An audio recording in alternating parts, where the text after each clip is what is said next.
안녕하세요. 오늘 저희가 한 패 깊이 살펴볼 자료는 도덕경 74장에 대한 여러 해설입니다. 이게 인간이 생사 문제나 인과응보 같은 자연의 질서, 그러니까 도에 함부로 개입하려 할 때의 위험을 경고하는 내용이죠. 네, 맞습니다. 특히 그 서툰 사람이 목수 대신 연장 잡았다가 손 다친다는 비유 아주 유명하죠. 맞아요. 그 비유. 이 자료들을 바탕으로 74장의 핵심 메시지, 또 그 속에 숨은 깊은 의미를 당신과 함께 파헤쳐 보겠습니다. 자, 그럼 첫 구절, 상유사살자살부터 시작해 볼까요? 글자 그대로 보면 언제나 죽임을 주관하는 자가 있어 죽인다 이건데 여기서 사살자 이게 그냥 사형 집행관은 아닌 것 같단 말이죠. 네, 그렇죠. 여기서 아주 흥미로운 해석이 나오는데 데릭 린 같은 경우는요. 이 사살자를 어떤 특정 존재라기보다는 좀 비인격적인 업보, 그러니까 인과응보의 법칙으로 해석을 합니다. 아, 업보요. 카르마 같은. 네, 바로 그거죠. 이 법칙은 완전히 공정하고 또 실패 없이 작용해서 마땅한 결과를 가져온다는 거예요. 이게 도덕경 73장에 나오는 하늘의 그물 개념하고도 연결이 돼요. 하늘의 그물. 아, 피할 수 없는 우주적인 질서.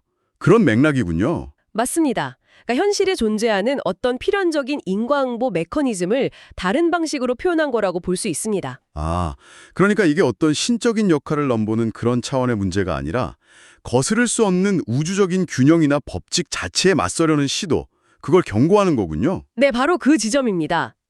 그렇다면 인간이 이 역할을 대신하려 할 때 부대 사살자살, 이게 왜 그렇게 위험하다고 하는 걸까요? 스티븐 미첼은 이걸 미래를 통제하려는 시도에 비유해요. 이제 다 안다고 생각하고 미래를 자기 뜻대로 딱 고정시키려고 한다는 거죠.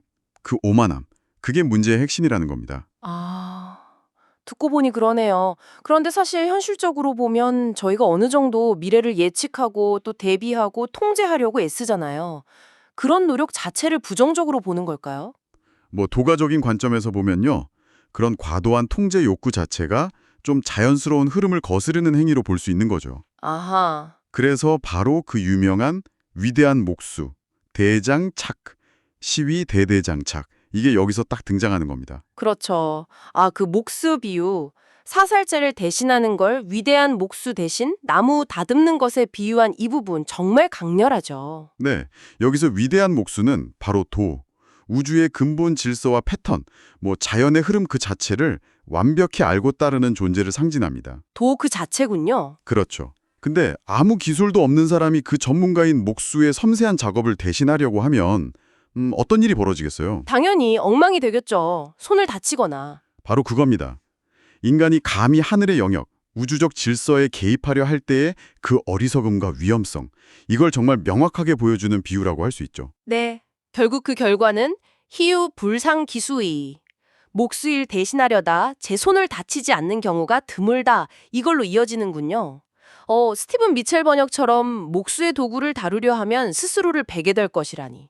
정말 섬뜩할 정도로 직설적인데요. 그렇습니다. 이게 바로 자연의 흐름이나 우주 질서에 역행하는 행동은 반드시 자기 자신에게 해로운 결과로 돌아온다는 그 도교의 핵심 사상을 딱 반영하는 거죠. 카르마는 피할 수 없다. 네, 우주적 정의, 카르마는 피할 수 없고 인간이 그 역할을 대신하려 들면 필연적으로 부정적인 반작용을 겪게 된다. 이런 경고입니다. 더 나아가서는요. 이게 통치자가 사형 같은 극단적인 수단이나 너무 과도한 법규로 백성을 억지로 통제하려고 할 때 그때 발생하는 부작용에 대한 경고로도 읽혀요. 아, 통치에 대한 이야기로도 연결되는군요. 그렇죠. 인위적인 개입을 최소화하는 무위의 원칙을 어기는 셈이니까요. 자연의 도가 어떤 강제 없이 스스로 이루어지듯이 이상적인 통치도 그래야 한다는 메시지인 겁니다. 와, 그런데 여기서 진짜 뜻밖의 지점이 나오네요. 이 74장의 내용에 대해서요. 저명한 도덕경 주석가인 왕필이 저작 자체에 의문을 표했다고요. 이건 좀 놀라운데요? 정말요? 네, 그게 아주 중요한 지적인데요.